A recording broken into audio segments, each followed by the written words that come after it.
मान लेते हैं कि ये प्रोटेस्ट राजनीतिक है, ये भी मान लेते हैं किसी का मकसद अपना चेहरा चमकाना होगा, किसी को अपने राज्य में चुनाव जीतना होगा, किसी को अपने आप को रिवाइवल करना होगा, मान लिया।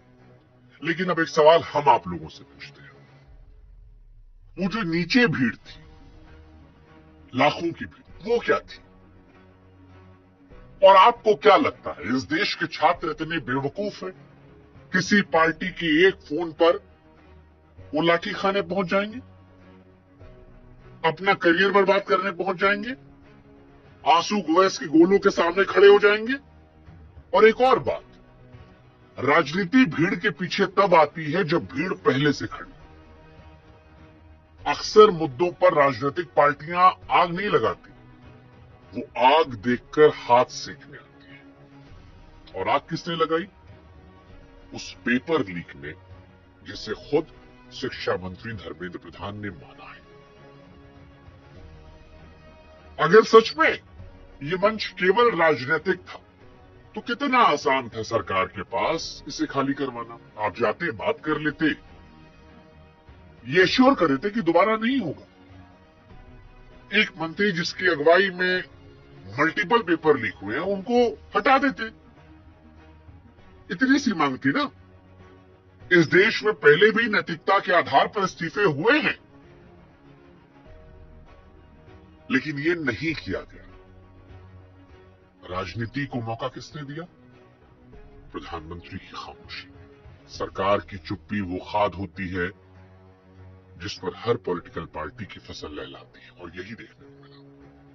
इसलिए जो झंडा गिन रहे हैं कि समाजवादी और पार्टी वाला था, आम आदमी पार्टी वाला था, जेएनयू वाला था, उनसे फिर मैं कहूंगा, सवाल ये पूछो कि बात क्यों नहीं, और मोदी जी बात क्यों नहीं करते?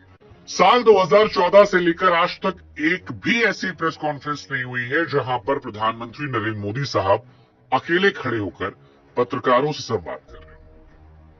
12 साल मेरे दोस्त, 12 साल। और ये मैं अपनी मर्जी से नहीं कह रहा हूं, ये रिकॉर्ड है। सिर्फ एक बार कोशिश हुई थी, मई 2019 में।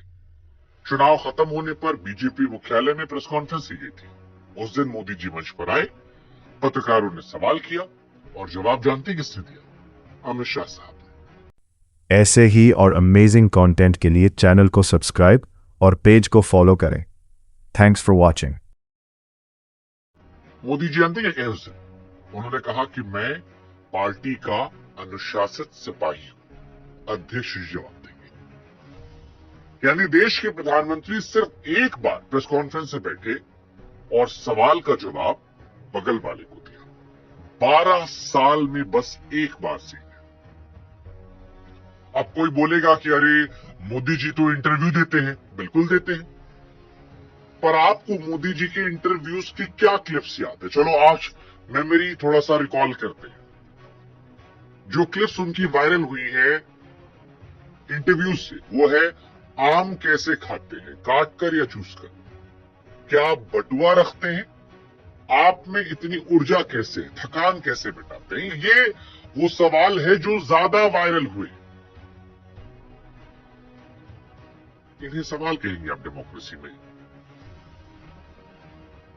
पेपर लीक, बेरोजगारी, महंगाई, ऑक्सीजन की कमी, सरकार की हर विषय पर जवाबदेही, ये सवाल होते हैं।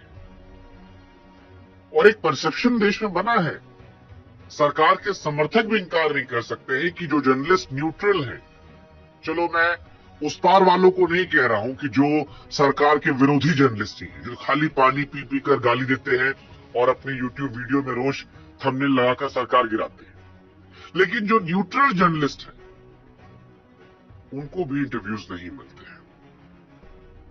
अब आप कहोगे मन की बात होती है, रैलियों में बात आती है, ट्वीट आते हैं। अरे भाई साहब, फर्क समझिए। मन की बात में सवाल चूज की जा सकते हैं या अपने मन की बात होती है, कोई पूछता नहीं है। रैली में कोई पूछता नहीं, ट्वीट एक तरफा संवाद है। बोला जा रहा है, लेकिन सिर्फ वहां पर जहां पर सवाल नहीं पूछ सकते। और ये संवाद नहीं है, ये भाषण है। संवाद दो तरफा होता है, एक बोले दूसरा पूछे। लेकिन आज सिर्फ एक तरफ से आवाज आती है। प्रधानमंत्री नरेंद्र मोदी साहब खामोश क्यों रहते हैं हर इंपॉर्टेंट विषय पर? यह सवाल केवल आज नीट को लेकर नहीं है, पिछले 10-12 सालों का पैटर्न है। और यह पैटर्न अब देश को परेशान कर रहा है कि मोदी जी चुप क्यों?